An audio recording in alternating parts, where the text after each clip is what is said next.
بہت سے لڑکوں کو شادی کے بعد اپنی بیویوں سے یہ شکایت ہوتی ہے کہ مجھے بہت ایزی لیتی ہے، میرا عزت نہیں کرتی، میرے جانے پہ ٹھیک سے مجھے رخصت نہیں کرتی، میرے آنے پہ استقبال نہیں کرتی، سوئی رہتی ہے اور میرے لیے ناشتہ نہیں بناتی۔ تو یقین مانیے اس میں قصور لڑکی کا نہیں ہے۔ وہ سارے لڑکے جو بہت ڈھیلے ہوتے ہیں، وہ سارے لڑکے جو، انہیں میں انوسینٹ نہیں کہتا، یہ نادان ہوتے ہیں کہ جنہیں یہ ہوتا ہے آپ کرتے ہیں، ان کا منہ نہیں تھکتا اور لڑکی کو سر پہ بٹھا لیتے ہیں۔ لڑکی سے محبت کیجئے، لڑکی سے پیار کیجئے،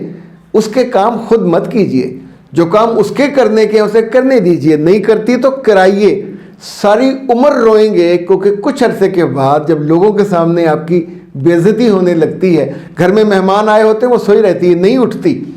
گھر میں مہمانوں کا کھانا ناشتہ آپ خود یا ارینج کرنا پڑے گا یا پھر بازار سے لے کے آئیں گے، تو کہاں کہاں جھوٹ بولو گے، کہاں کہاں غلط بیانی کرو گے۔ ایک وقت آتا جب سب چیزیں مشکل ہو جاتی ہیں، مگر تب تک خاتون کے مرمت ہونے کا، اصلاح پانے کا، اس کے ٹھیک ہونے کا جو پانی ہے وہ پلوں کے نیچے سے گزر کر کافی دور چلا جاتا ہے، تو تب زندگی کا بہت نقصان ہو جاتا ہے۔ ہمیشہ اپنے نقصان کو بڑا بننے سے بچائیے وقت پر، یعنی جو ہی شادی کا آغاز ہو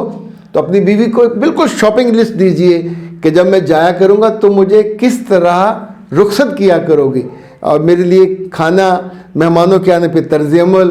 گھر کی صفائی ستھرائی، اپنی ایون محبت اور باہر آنے جانے کے ہر چیز کو کلیئرٹی کے ساتھ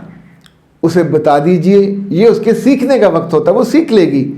یہ وقت گزر گیا تو پھر آپ کے تنگ ہونے کا وقت ہوتا ہے اور آپ خود اس وقت کو انوائٹ کرتے ہو۔